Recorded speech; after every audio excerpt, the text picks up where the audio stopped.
Tonight, we're diving deep into a case full of unbelievable twists and turns. I'll be talking about the murder of Grace Jennings, a young woman who was killed while she was at her ex-boyfriend's apartment in the fall of 2022.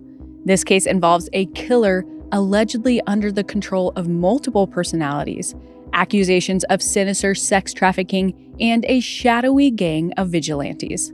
Let's get into it. Santa Fe police arrested 2 people they say were involved in a homicide this weekend. Where police say a couple conspired to murder a woman, all for a, quote, secret organization. According to court documents, 21-year-old Grace Jennings had a prior relationship with 19-year-old Kiara McCulley and 23-year-old Isaac Apodaca.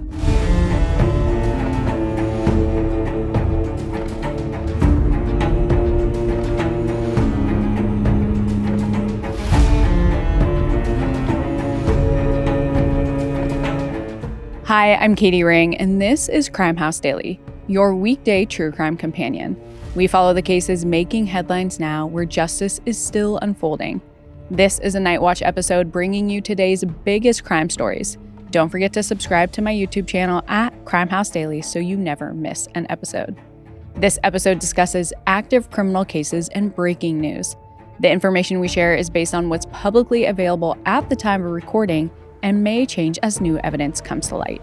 We aim to inform, not to decide guilt or innocence, so everyone mentioned is presumed innocent until proven guilty in a court of law. Tonight's case is about the brutal murder of 21-year-old Grace Jennings, who was killed in Santa Fe, New Mexico on October 29, 2022. Her alleged killer, Kiara McCulley, was 19 years old at the time. This case is especially shocking because Kiara and Grace had known each other since they were little kids. And the authorities believe that Kiara didn't act alone.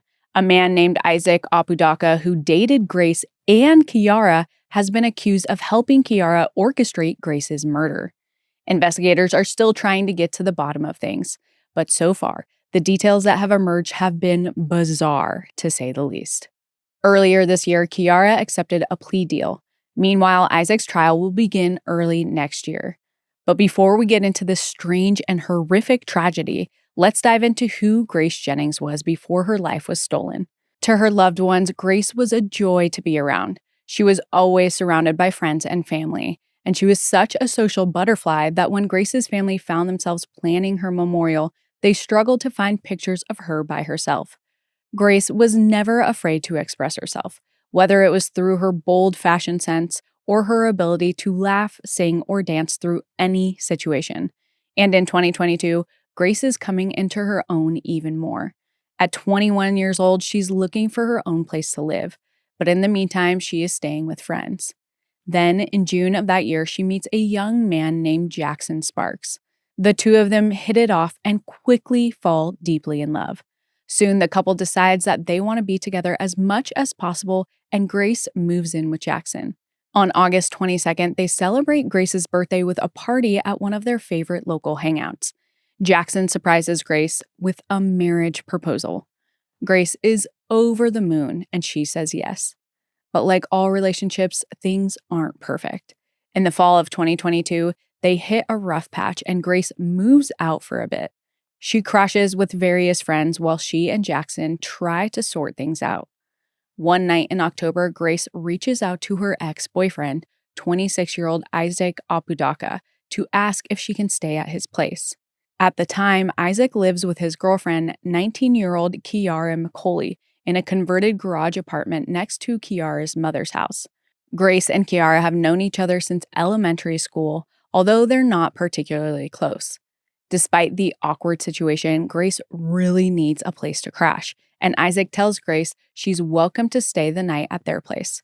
And here's where authorities are still working to put all of the pieces together.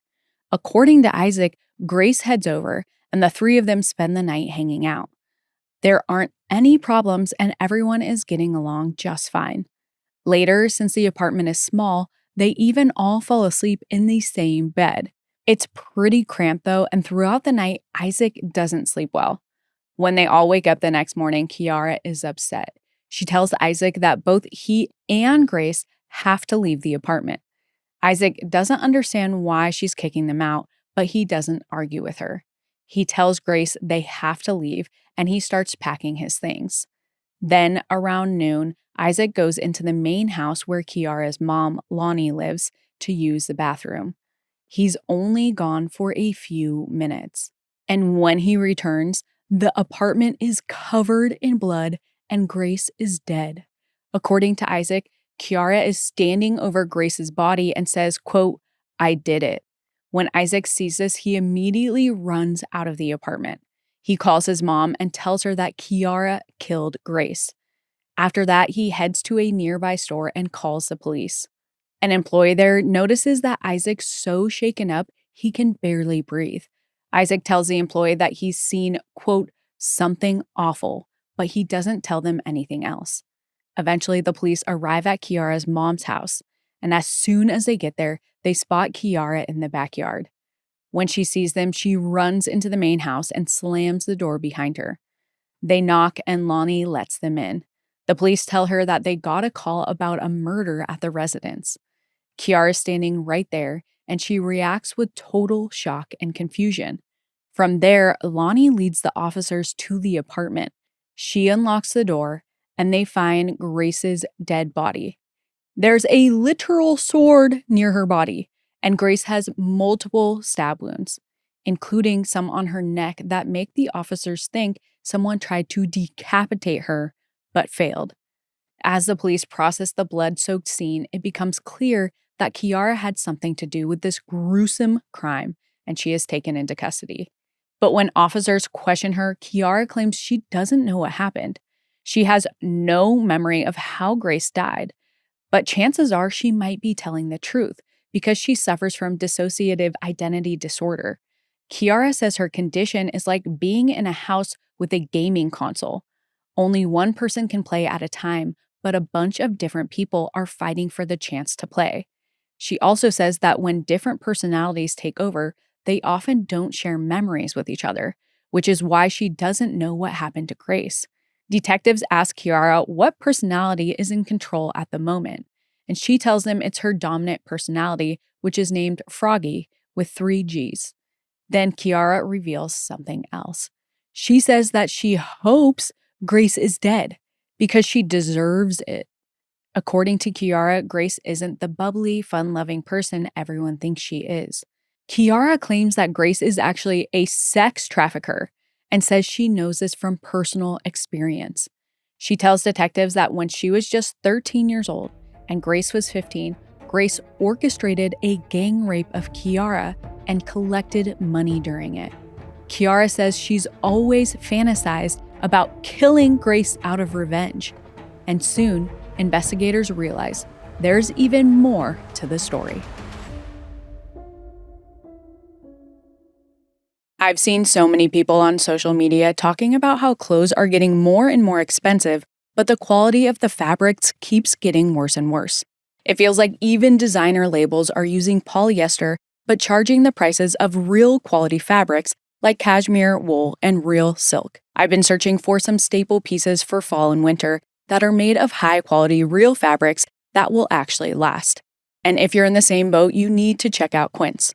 One of my favorite parts about Quince is that they are working directly with ethical, top-tier factories so you get high-quality clothes, ethically sourced, for half the price. I'm also on the quest for the world's comfiest bed, so I ordered their linen duvet and the mulberry silk pillowcases.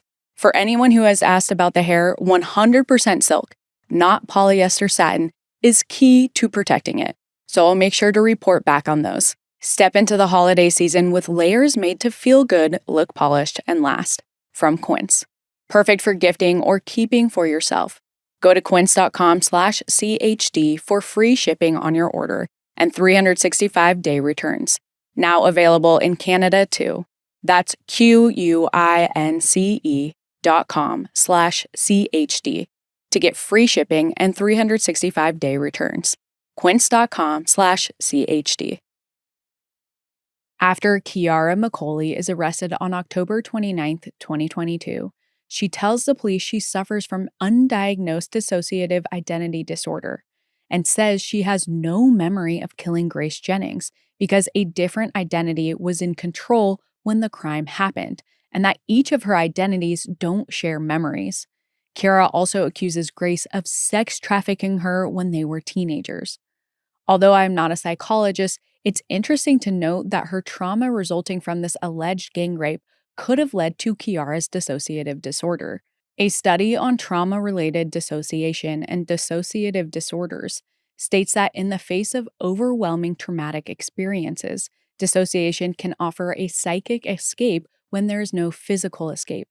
For example, it is not uncommon for survivors of rape to report experiencing themselves as being outside of their body during the assault. Individuals may also have thoughts and feelings that appear disconnected. Over time, and particularly in the context of repeated trauma during childhood, the use of dissociation can become a rigid and automatic response to the stress that disrupts the normal integration of consciousness, memory, identity, emotion, perception, body representation, motor control, and behavior. While in some ways adaptive for trauma survivors, severe trauma-related dissociative symptoms can interfere with almost all aspects of functioning and lead to a diagnosis of DD. At the same time, other trauma in her life could have potentially led her to maybe have delusions that led her to believe this happened. But regardless of whether or not this trauma played a factor in Kiara's dissociative disorder, it quickly becomes apparent that there's a lot more to this story. Because while investigators search Kiara's phone, they find evidence that Kiara was in fact responsible for killing Grace, but that she may not have acted alone. They discover a text message from her boyfriend, Isaac Apodaca, the same person who called 911 to report the murder. It says, quote, "I'm wanting you to kill her. You have to end your suffering by ending her joy." When officers ask Kiara about this message, she begins making bizarre claims about who Isaac really is.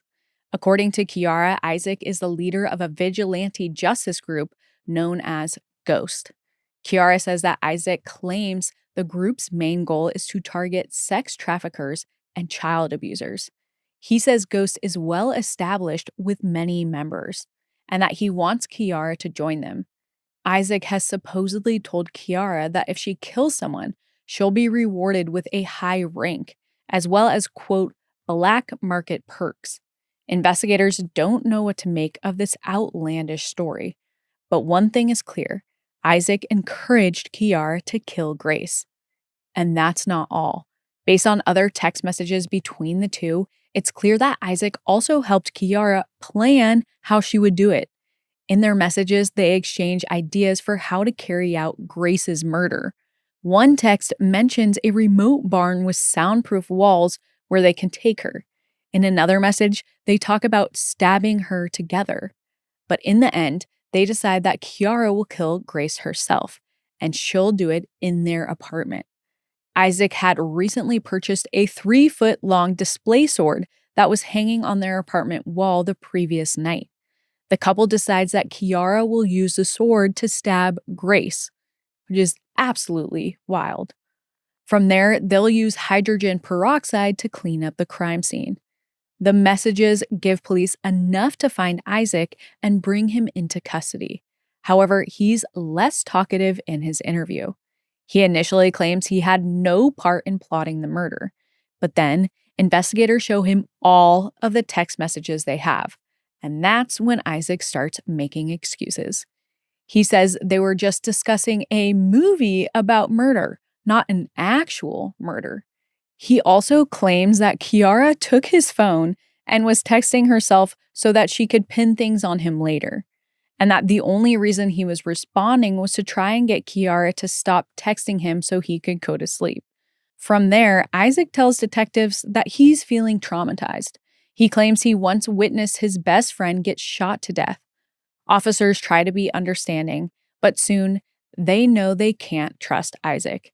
It starts when Isaac tries to give an explanation for the, quote, mess he and Kiara said they would clean with the hydrogen peroxide. He claims that was a reference to Kiara defecating in their bed. Now investigators are fed up. Isaac is clearly lying. Vigil keeps confronting Isaac with his texts, including the one that says, "I am wanting you to kill her. You have to end your suffering by ending her joy. At that point, Detective Javier Vigil tells Isaac it's clear he was egging Kiara on.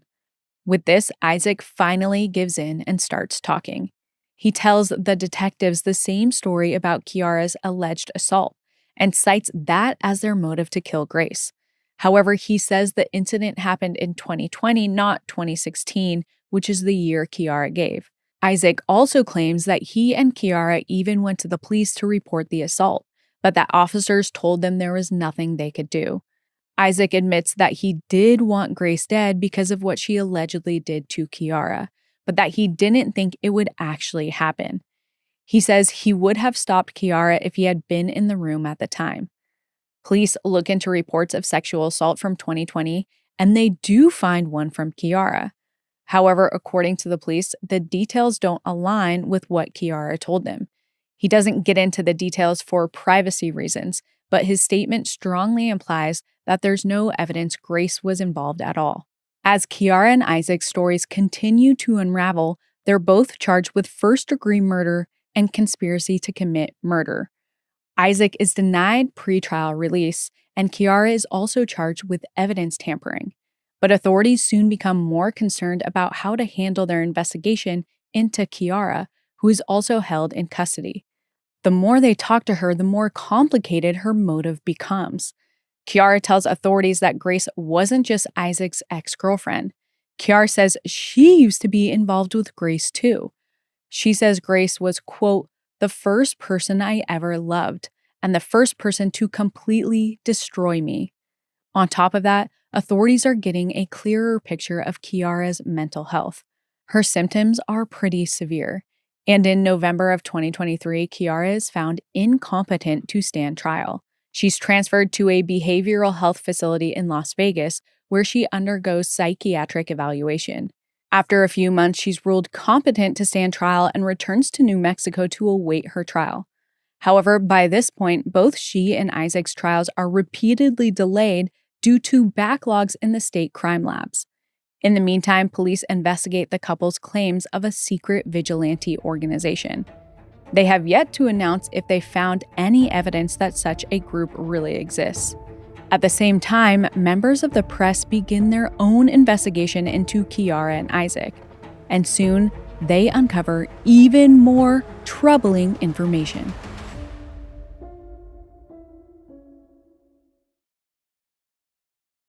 By November of 2023, the story of Grace Jennings' murder has picked up steam in the media. Reporters begin looking into her alleged killers, Kiara McCulley and Isaac Apodaca, and they discover that both of them have very disturbing histories. Isaac apparently has a prior criminal record. His main offenses are larceny, but he's also been charged with domestic violence against Kiara. These charges stemmed from an incident that occurred a few months before Grace's murder in April of 2022. The two had an altercation that escalated severely. Details are sparse, but Isaac was charged with felony false imprisonment, aggravated battery, and interference with communications. This essentially means he assaulted her and tried to keep her from seeking help. During this investigation, Kiara told police that she and Isaac had been together for 3 years and that Isaac was her fiancé, meaning she would have been 16 when they got together, while he was 22. So even though Kiara was at the age of consent in New Mexico, the state does have an age gap law preventing a 16-year-old from consenting with anyone more than 4 years older than them. But their relationship was never reported, and in the end, Isaac's domestic violence charges were dropped because Kiara wouldn't cooperate with law enforcement. The press also tracks down Kiara's ex-boyfriend, Lachlan Stevenson, whom she dated a couple years before her relationship with Isaac. He tells reporters that he believes Kiara suffers from delusions. She once told him she was a witch and that she had the ability to hex people and even levitate. He says he feels bad for Kiara and regrets that she couldn't get the help she needed before the tragedy. He also reveals that Kiara used to slap him and burn his arms with cigarettes, which he still has visible scars from. These claims form a picture of Kiara as someone prone to violence.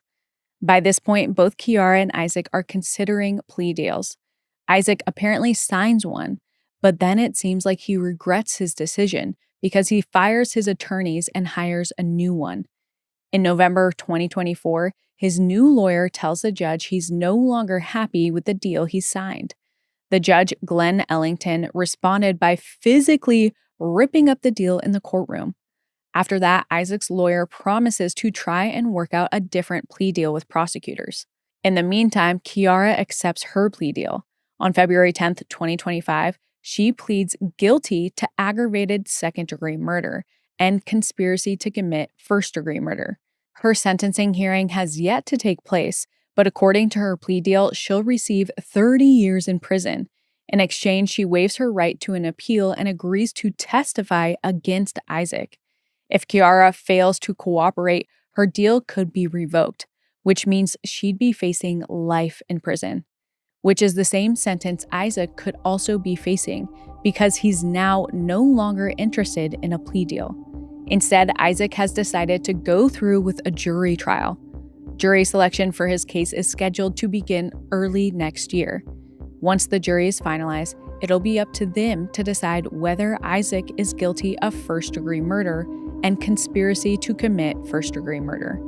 For now, Grace's ex-fiancé Jackson Sparks has spoken out.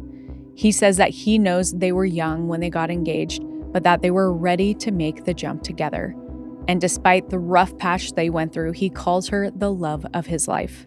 He says that even though their time together was short, it was cherished, and that he's grateful he was able to make her happy during the time they spent together.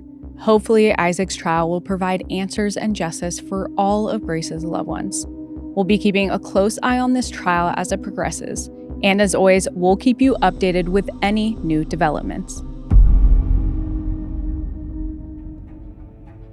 What did you think of tonight's case? Drop your thoughts and theories in the comments. See you next time. If you haven't already, subscribe to our YouTube channel at Crime House Daily and follow us on social media at Crimehouse 24/7 for real-time updates, because the pursuit of justice never stops.